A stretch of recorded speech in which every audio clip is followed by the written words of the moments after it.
अस्सलामुअलैकुम CNS pharmacology में अब हम नेक्स्ट चैप्टर पढ़ने जा रहे हैं that include anti psychotic drugs.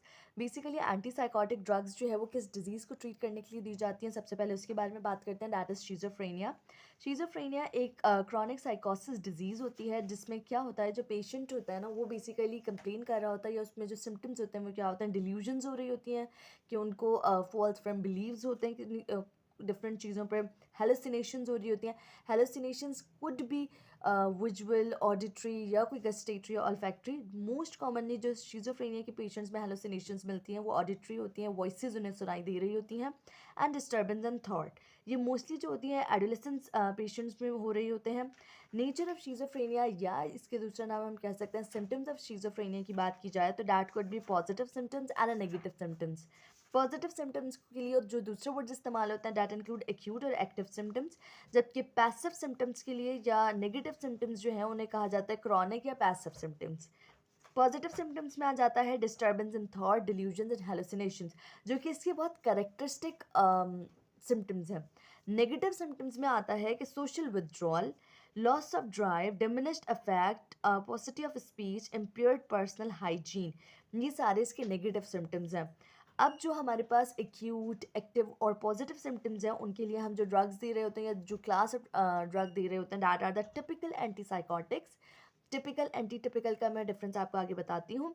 Negative symptoms के लिए हम एटिपिकल एंटीसाइकोटिक्स प्रिस्क्राइब करते हैं। अब अगर बात की जाए कि शिज़ोफ्रेनिया की कॉज क्या है या क्या ऐसा होता है बॉडी में चेंज जिसकी वजह से ये सारे सिम्टम्स डेवलप होते हैं, there is a dysfunction of the mesocortical and mesolimbic dopaminergic neuronal pathway. अब जो ड्रग्स डोपामीन की लेवल्स को बढ़ाती हैं, जैसे कि हमारे पास होता है एम्फेटामीन और लिवोडोपा, ये सारे डोपामीन एगोनिस्ट ड्रग्स हैं, ये डोपामीन के लेवल्स को बढ़ाते हैं। सो दीज ड्रग्स एग्जिग्रेट शिज़ोफ्रेनिया, क्योंकि शिज़ोफ्रेनिया हो क्यों रहा है, डोपामीन की एक्सेस अमाउंट की वजह से। और ऐसी ड्रग्स जो कि डोपामीन को रिड्यूस कर रही होती हैं, जो कि हमारे पास ये एंटीसाइकोटिक ड्रग्स हैं सारी। So these basically reduces the साइकोसिस।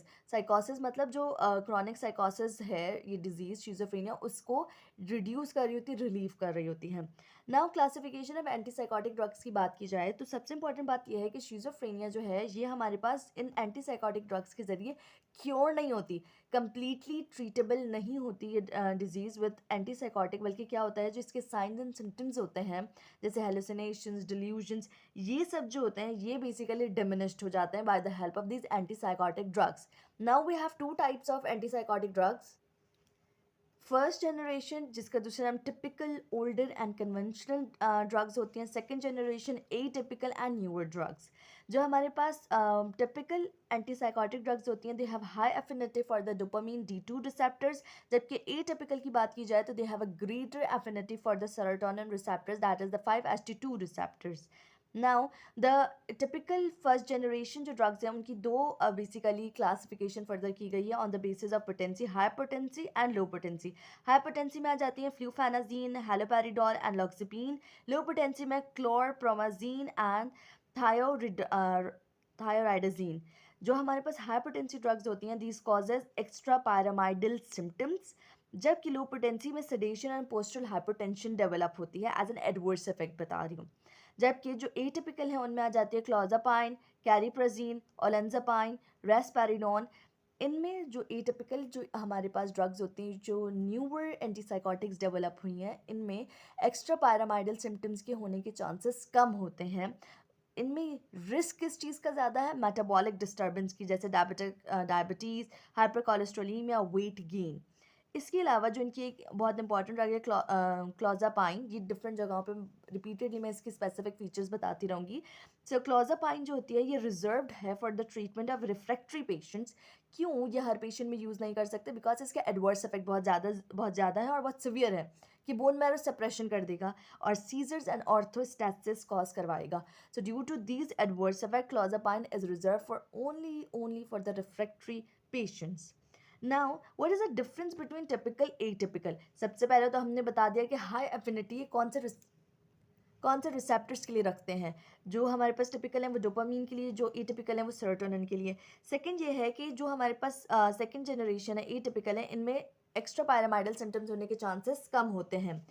Then जो हमने नेगेटिव एंड पॉजिटिव सिम्टम्स पढ़े थे, तो उसमें मैंने आपको बताया था पॉजिटिव सिम्टम्स के लिए हम टिपिकल यूज़ करते हैं, नेगेटिव सिम्टम्स के लिए हम एटिपिकल जनरेशन ज़्यादा इफेक्टिव रहती हैं। और अनदर मोस्ट इंपॉर्टेंट पॉइंट जो ये क्लोज़ापाइन है, जैसे मैंने बताया रिफ्रैक्टरी पेशेंट्स के लिए यूज़ होती है। सो एटिपिकल एंटीसाइकोटिक्स में अफेक्ट होता है in the therapy resistant patients. So ये सारे हमारे पास डिफरेंस हो गए एटिपिकल और टिपिकल एंटीसाइकोटिक ड्रग्स के। मैकेनिज्म ऑफ एक्शन की बात की जाए तो मोस्ट इंपॉर्टेंटली जो इनका काम होता है वो क्या होता है, डोपामीन रिसेप्टर्स को ब्लॉक करना। क्योंकि शिज़ोफ्रेनिया किस वजह से हो रहा होता है, डोपामीन की एक्सेस की वजह से साइकोसिस कॉज करवा रहा होता है। सो इनका मेन मैकेनिज्म क्या है, डोपामीन रिसेप्टर्स को ब्लॉक करना in the brain and the periphery. Typical agents जो होते हैं ये हाई एफिनिटी रखते हैं for the D2 receptors, dopamine 2 receptors. Basically dopamine receptors जो होता है ना, these are from D1, D2, D3, D4, D5। और डिफरेंट ड्रग्स जो होती हैं वो डिफरेंट सब type of the dopamine receptor से बाइंड करती हैं और एक्शन प्रोड्यूस करती हैं। So typical agents block D2 receptors of the mesolimbic system in brain, जबकि एटिपिकल जो होती हैं इनके पास हाई एफिनिटी होती है फॉर द D4 रिसेप्टर्स। अब यही D2 और D4 रिसेप्टर्स की वजह से क्या होता है, जो टिपिकल होती हैं ये हमारे पास एक्स्ट्रा पैरामाइडल सिम्टम्स प्रोड्यूस करती हैं, जबकि जो एटिपिकल होती हैं ये D4 रिसेप्टर से बाइंड करती हैं। इसी वजह से इनमें एक्स्ट्रा पैरामाइडल सिम्टम्स कम होते हैं। अनदर इम्पॉर्टेंट पॉइंट कि एटिपिकल के पास टिपिकल से ज़्यादा एफिनिटी है for the blockage of the serotonin receptors, जो कि मैं आपको पहले भी बता चुकी हूँ। फार्माकोकाइनेटिक्स की बात की जाए, so the all antipsychotic drugs are the well absorbed orally, they are lipid soluble, तो ये रेडियली जो होती हैं एंटर हो जाते हैं to the CNS and other body tissues. Long acting injectable forms भी अवेलेबल हैं इनकी, एरिप्रिप्राजोल, ओलेंजापाइन, फ्लूफेनाजीन एंड हेलोपेरिड्रोल। ये सब किस चीज़ के लिए यूज़ होते हैं, for the rapid initiation of the therapy, कोई आउट पेशेंट्स में या कोई ऐसे पेशेंट्स जो कि ओरली ड्रग्स नहीं ले सकते। एक्शंस की बात की जाए ऑफ द एंटीसाइकोटिक ड्रग्स की, तो उसमें हमारे पास आ जाता है सबसे पहले एंटीसाइकोटिक इफेक्ट, जिसमें अगेन वही बात है, जो टिपिकल एजेंट्स हैं these are used for the treatment of the positive symptoms like hallucination, delusions and the atypical agents are used for the negative symptoms, जिसमें हमारे पास है कि ये ब्लंट कर रहे होते हैं एपैथी, इम्पेयर्ड अटेंशन, कन्फ्यूजन और सोशल विड्रॉल जैसे सिम्टम्स, जो नेगेटिव सिम्टम्स है उनको डिमिनिश्ड कर रहे होते हैं। एंटीसाइकोटिक इफेक्ट की बात करते हैं एक्स्ट्रा पैरामाइडल इफेक्ट्स की, तो ये इसके एडवर्स इफेक्ट में भी हम डिस्कस करेंगे, जिसमें आ जाता है dystonia, that is the sustain contraction of the muscles. Parkinson's like symptoms जैसे रिजिडिटी, ट्रेमर्स वगैरह डेवलप हो जाती हैं। एकैथसिया की बात की जाए तो मोटर रेस्टलेसनेस, टर्डीव डिस्काइनेसिया होता है, involuntary movement of the tongue, lips, neck and trunk. इनको हम डिटेल में बात करेंगे in the adverse effect. Then antiemetic effect भी प्रोड्यूस कर रहे होते हैं, कैसे प्रोड्यूस करते हैं, D2 रिसेप्टर को ब्लॉक करके in the chemo receptor trigger zone, और उसकी वजह से हमारे पास वॉमिटिंग और नोजिया जो होता है वो नहीं होता पेशेंट पे। एंटीकोलिनर्जिक इफेक्ट्स की बात की जाए तो इसमें ड्रग्स आ जाती हैं क्लोरप्रोमाजीन एंड क्लोजापाइन, ओलेंजापाइन। ये क्या कर रही होती हैं, blurred vision, dry mouth, constipation, urinary retention and confusion. अब यहाँ पर एक एक्सेप्शन है, वो ये है कि जो क्लोजापाइन है ये ओवरऑल तो एंटीकोलिनर्जिक इफेक्ट प्रोड्यूस कर रहा होता है, बट ये ड्राई माउथ की जगह क्या करवा रहा होता है, सलाइवेशन को इंक्रीज कर रहा होता है। उसके बाद बात करते हैं अल्फा एड्रेनर्जिक ब्लॉकर्स भी इनका एक्शन होता है, जिसमें हमारे पास मोस्ट इंपॉर्टेंटली ड्रग आ जाती है क्लोरप्रोमाजीन। ये orthostatic hypotension and light headedness जो है ये डेवलप कर रहे होते हैं। देन हिस्टामीन ब्लॉकर्स भी इनका एक एक्शन है, जिसमें हमारे पास ड्रग आ जाती है क्लोरप्रोमाजीन एंड क्लोजापाइन, जिसकी वजह से ये सेडेशन कॉज कर रहे होते हैं। एंड अदर एक्शंस की बात की जाए तो ये वेट गेन कॉज करवा रहे होते हैं, जो कि इनका one of the most important adverse effect है। और इंपॉर्टेंट बात ये है कि जो वेट गेन होता है ना, ये टिपिकल एजेंट्स की वजह से नहीं होता, बल्कि एटिपिकल एजेंट्स इसे कॉज करवा रहे होते हैं। एंड सेकंड ये कि ये पोइकिलोथर्मिया कॉज करवा रहे होते हैं, कि टेम्परेचर ऑल्टरेशन कॉज करवाते हैं, कि जो मैकेनिज्म होता है ना टेम्परेचर रेगुलेशन का, उसमें बेसिकली चेंजेस प्रोड्यूस कर देते हैं, जिसकी वजह से पोइकिलोथर्मिया डेवलप हो जाता है इन द पेशेंट। इसके अलावा ये हमारे पास पिट्यूटरी ग्लैंड में भी डोपामीन रिसेप्टर्स को ब्लॉक कर देते हैं, जिसकी वजह से इंक्रीज प्रोलैक्टिन लेवल्स हो जाते हैं। और एडवर्स इफेक्ट में मैं बताऊंगी कि ये इंक्रीज प्रोलैक्टिन जो होता है ये क्या मैन और वुमेन में डिफरेंट टाइप्स की सिम्टम्स डेवलप करता है। अब बात करते हैं एंटीसाइकोटिक ड्रग्स की थेराप्यूटिक यूजेस की, तो सबसे इंपॉर्टेंटली तो यही है कि treatment of the schizophrenia. Then we have acute mania को ट्रीट करने के लिए यूज़ कर रहा होता है, जो कि जो मेनिया होता है ना उसमें मोस्ट इंपॉर्टेंट जो इसकी ट्रीटमेंट होती है वो होती है लिथियम थेरेपी। लिथियम थेरेपी के साथ जो है हम एंटीसाइकोटिक ड्रग्स दे सकते हैं for the treatment of acute mania. Then साइकोसिस associated with depression and Alzheimer's disease भी, एंटीसाइकोटिक ड्रग्स जो होती हैं वो इन डिप्रेशन को भी या डिप्रेशन एसोसिएटेड साइकोसिस को भी ट्रीट करने में हेल्प करती हैं। इसके अलावा नोजिया एंड वॉमिटिंग की ट्रीटमेंट क्यों? क्योंकि हमने पढ़ा है कि ये कीमोरिसेप्टर ट्रिगर जोन में डोपामिन रिसेप्टर्स को ब्लॉक कर देते हैं और उसकी वजह से नोजिया और वॉमिटिंग नहीं होती, जो कि मोस्ट इंपॉर्टेंटली कौन सी ड्रग करवाती है? प्रोक्लोरपैराजीन। देन यूज्ड होती है एज ट्रैंक्यूलाइजर्स। ट्रैंक्यूलाइजर्स क्या होती हैं कि ये वो ड्रग्स होती हैं जो कि सडेशन प्रोड्यूस करवा देती हैं ऐसे पेशेंट्स में जो कि बहुत ज़्यादा इरिटेबल हों, एजिटेटिव हों। सो इनका काम क्या है? Treatment of agitated behaviour. Then pruritus and other इसकी इंडिकेशन है जिसमें हम प्रोमैथाजीन देते हैं जिसकी एंटीहिस्टामिन एक्टिविटी होती है जिसकी वजह से ये प्रियोराइटिस को ट्रीट करने में हेल्प करता है। देन क्लोरप्रोमाजीन जो होता है ये यूज्ड हो रहा होता है for the treatment of intractable hiccups. Basically intractable hiccups क्या होता है कि जब किसी को हिकअप्स हो for a long period of time, जैसे कि कुछ महीनों के लिए, तो वो इंटरेक्टेबल हिकअप्स कहलाते हैं, तो उन्हें ट्रीट करने के लिए हम क्लोरप्रोमाजीन देते हैं।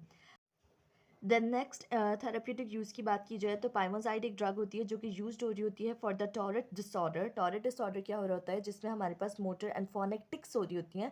Basically tics are involuntary movements, जैसे कि जो पेशेंट होगा उसमें क्या हो रहा होगा? ब्लिंकिंग ऑफ आई बहुत रैपिडली हो रही होगी, बार बार हो रही होगी, जॉ मूवमेंट्स हो रही होंगी। These are the involuntary movements. So Tourette disorder को ट्रीट करने के लिए हम पाइमोजाइड दे सकते हैं।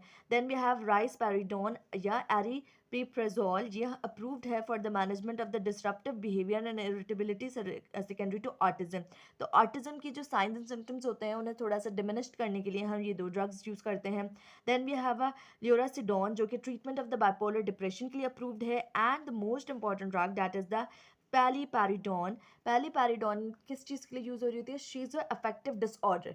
शीज़ो अफेक्टिव डिसऑर्डर में क्या होगा कि शीज़ोफ्रेनिया के भी सिम्टम्स होंगे लाइक हेलुसिनेशंस, डिल्यूजन्स, और साथ साथ मूड डिसऑर्डर भी होगा जैसे कि मेनिया होगा या डिप्रेशन होगा। सो शीज़ो अफेक्टिव डिसऑर्डर्स के लिए हम पैलीपैरिडोन दे रहे होते हैं। अब बात करते हैं एडवर्स इफेक्ट की, जिसमें मोस्ट इंपॉर्टेंटली जो टिपिकल एजेंट्स होते हैं वो कॉज कर रहे होते हैं एक्स्ट्रा पायरामाइडल इफेक्ट्स। ये एक्स्ट्रा पायरामाइडल इफेक्ट्स क्यों हो रहे होते हैं? बेसिकली जो डोपामिनर्जिक न्यूरॉन्स होते हैं ना, जब इन्हें इनहिबिट किया जा रहा होता है bye the help of antipsychotic drugs, तो डोपामीन तो इनहिबिट हो रहा है, but on the other side जो हमारे पास एक्साइटेटरी एक्शन या of the excitatory action of the cholinergic neurons in the striatum है ना, वो बढ़ रहा होगा। क्योंकि एक्साइटेटरी स्टिमुलस को सप्रेस करने वाले डोपामीन को तो हमने बंद कर दिया, तो एक्साइटेटरी कोलिनर्जिक न्यूरॉन्स का एक्शन क्या होगा? इंक्रीज हो जाएगा। और उस इंक्रीज कोलिनर्जिक इन्फ्लुएंस की वजह से एक्स्ट्रा पायरामाइडल सिम्टम्स जो होते हैं वो डेवलप होते हैं। So now extrapyramidal symptoms में हमारे पास आ जाता है acute dystonia, akathisia, Parkinson like symptoms जिसमें ब्रेडिकाइनेसिया, ट्रैमर्स और रिजिडिटी आ जाता है। एकथीसिया क्या होता है कि बिल्कुल ही डिमिनिश्ड हो जाए, मूवमेंट्स स्टिफ पर्सन हो जाए, तो उसको हम ट्रीट करने के लिए हम प्रोपैरानोलोल दे सकते हैं। इसके अलावा जो पार्किंसन लाइक सिम्टम्स हैं या ये जितने भी हमारे पास एक्स्ट्रा पैरामाइडल सिम्टम्स हो रहे होते हैं, ये क्यों हो रहे होते हैं? क्योंकि कॉलिनर्जिक एक्टिविटी बढ़ रही होती है। तो हम एंटी कॉलिनर्जिक ड्रग्स देकर जो है इन सिम्टम्स को सप्रेस कर सकते हैं, जिसमें आ जाते हैं benztropine. It is a very important anticholinergic drug. Next adverse effect की बात करते हैं तो that is the tardive dyskinesia. ये हमारे पास एक मोटर डिसऑर्डर होता है जिसमें पेशेंट्स में क्या हो रही होती है? इनवॉलेंट्री मूवमेंट्स हो रही होती हैं लाइक लैटरल जॉ मूवमेंट्स या fly catching movement of the टंग। ये जो ट्राइडिव डिस्काइनेसिया होता है ना, ये बेसिकली हमारे पास adverse effect can be diminished या बिल्कुल ही ख़त्म हो जाता है अगर जो एंटीसाइकोटिक ट्रीटमेंट थी या जो भी ड्रग वो पेशेंट ले रहे हैं अगर उसको डिसकंटिन्यू कर दिया जाए फॉर 3 मंथ्स। 3 मंथ्स के अंदर अंदर ये ट्रेडिव डिस्काइनेसिया वाला एडवर्स इफेक्ट खुद ही खत्म हो जाएगा by the discontinuation of the drug. Sometimes ये इरिवर्सिबल भी होता है इन पेशेंट्स अगर पेशेंट्स को दी गई है क्लोज़ापाइन। एक तो हो गया कि हम जब डिसकंटिन्यूएशन करवा दें फ्रॉम द एंटीसाइकोटिक ड्रग तो उससे हमारे पास ट्रेडिव डिस्काइनेसिया ट्रीट हो सकता है। अदर जो है कि हम वेलबेंजीन या ड्यूटीट्राबेनाजीन जो है, ये 2 ड्रग्स होती हैं that are the vesicular monoamine transporters inhibitors. इनसे भी क्या होगा कि जो ट्रेडिव डिस्काइनेसिया है उसे मैनेज किया जा सकता है। क्या होता है कि जब प्री साइनेप्टिक रीजन में हमारे पास साइटोजोल्स में जब कैटेकोलामाइन्स बनते हैं तो वो फिर मूव करते हैं या ट्रांसपोर्ट होते हैं इनटू द वेसिकल्स। तो वो जो मूवमेंट है इनटू द वेसिकल्स उसको इनहिबिट करती हैं ये 2 ड्रग्स, तो that could be used for the management of the tardive dyskinesia. Then another most important adverse effect of the antipsychotics is neuroleptic malignant syndrome that is characterized by muscle rigidity, fever, altered mental status, stupor, unstable blood pressure and myoglobinemia. ये भी सारे जो adverse effect हैं neuroleptic malignant syndromes के, these also can be corrected by the discontinuation of the antipsychotic drugs. साथ ही साथ हम supportive therapy दे देंगे, लाइक ब्लड प्रेशर अगर ऑल्टर हो गया उसे करेक्ट करेंगे, फीवर को करेक्ट करेंगे, मसल रिजिडिटी को ट्रीट करेंगे बाय गिविंग मसल रिलैक्सेंट। इसके अलावा एडमिनिस्ट्रेशन ऑफ द डैंट्रोलिन जो कि डोपामिन एगोनिस्ट है, और ब्रोमोक्रिप्टीन, ये भी हमारे पास हेल्पफुल होंगे बिकॉज ये दोनों हमारे पास डोपामिन के लेवल्स को बढ़ा देंगे, जिसकी वजह से ये न्यूरोलेप्टिक मैलिग्नेंट सिंड्रोम ट्रीट हो जाएगा या मैनेज्ड हो जाएगा। एंडोक्राइन डिस्टर्बेंस की बात की जाए तो these are most importantly caused by the conventional antipsychotic agents that are the typical antipsychotic agents. इसके अलावा जो रेज़रपैरिडोन है that is a atypical agent, वो भी हमारे पास एंडोक्राइन डिस्टर्बेंस कॉज करवा रहा होता है। बेसिकली D2 रिसेप्टर्स को अगर ब्लॉक कर दिया जाए इन द पिट्यूटरी ग्लैंड तो it can lead to the increase prolactin level that is hyperprolactinemia. अब ये हाइपरप्रोलैक्टिनीमिया इन वुमेन्स तो कॉज करवाता है galactorrhoea, loss of libido, amenorrhoea. In man, erectile dysfunction, gynecomastia, and impotence. Overall, antipsychotic drugs can lead to infertility. Then metabolic disturbance की बात की जाए तो जो हमारे पास स्पेशली एटिपिकल एजेंट्स होते हैं वो मेटाबॉलिक डिस्टर्बेंस बहुत ज़्यादा कॉज करवाते हैं, जिसमें डायबिटीज़, हाइपरकोलेस्ट्रोलीमिया आ जाता है। सो ऐसे पेशेंट्स में हम ग्लूकोज और लिपिड प्रोफाइल को मॉनिटर करते रहेंगे। Weight gain another adverse effect है, और क्यूटी प्रोलॉन्गेशन भी होती है, जो कि मोस्ट इंपॉर्टेंटली कौन से ड्रग करवा रहे होते हैं, थायोरिडाजीन एंड ज़ाइप्रेसिडोन। ये दो ड्रग्स हमारे पास क्यूटी प्रोलॉन्गेशन कॉज करवाते हैं। सो यहाँ तक हमने एंटीसाइकोटिक ड्रग्स कंप्लीट कर ली।